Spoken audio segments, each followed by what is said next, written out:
G20 शिखर सम्मेलन के पहले दिन प्रधानमंत्री नरेंद्र मोदी ने भारत, मिडिल ईस्ट और यूरोप के एक मेगा इकोनॉमिक कॉरिडोर यानी कि India middle east Europe economic corridor का ऐलान किया। पीजीआईआई आने वाले समय में भारत, पश्चिम एशिया और यूरोप के बीच इकोनॉमिक इंटीग्रेशन का प्रभावी माध्यम होगा। जब हम कनेक्टिविटी का इतना बड़ा इनिशिएटिव ले रहे हैं, तब हम आने वाली पीढ़ियों के सपनों के विस्तार के बीज बो रहे हैं।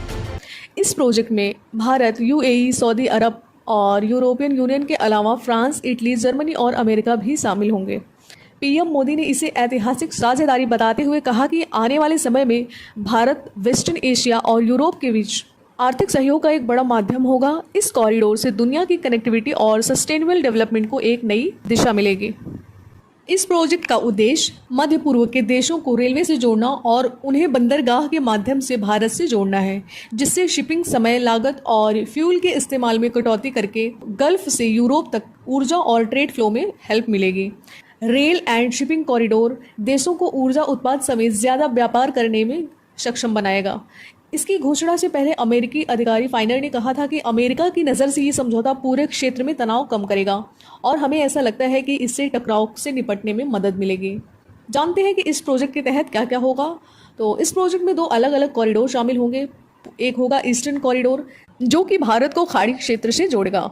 वहीं जो नॉर्दर्न कॉरिडोर होगा वो खाड़ी क्षेत्र को यूरोप से जोड़ेगा। इस कॉरिडोर में रेलवे, शिपिंग नेटवर्क और सड़क परिवहन मार्ग शामिल होंगे। इस समझौते में भारत, अमेरिका, सऊदी अरब, संयुक्त अरब अमीरात, फ्रांस, जर्मनी, इटली और यूरोपियन संघ को अंतर्राष्ट्रीय व्यापार में बड़ा फायदा होने वाला है। इस इकोनॉमिक कॉरिडोर में एक रेल और बंदरगाहों से जुड़ा नेटवर्क बनाया जाएगा, जिसमें 7 देश partnership for global infrastructure investment के तहत इन्वेस्टमेंट करेंगे। चीन के BRI प्रोजेक्ट यानी कि बेल्ट एंड रोड इनिशिएटिव की तर्ज पर ही इसे एक महत्वाकांक्षी योजना माना जा रहा है।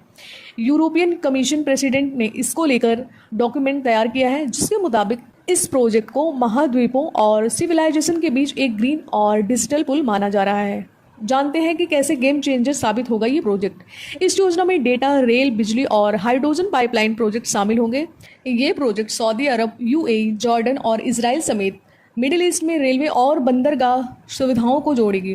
ये भारत और यूरोप के बीच व्यापार को 40% तक इंक्रीज करेगी।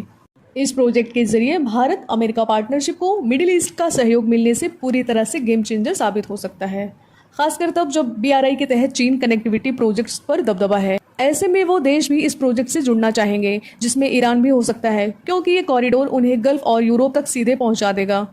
अमेरिकी राष्ट्रपति बाइडेन के principal deputy national security adviser John Finer ने कहा कि इस प्रोजेक्ट से इंफ्रास्ट्रक्चर गैप दूर होगा और इसके साथ ही एक पारदर्शी, सस्टेनेबल और हाई कैटेगरी का प्रोजेक्ट होगा।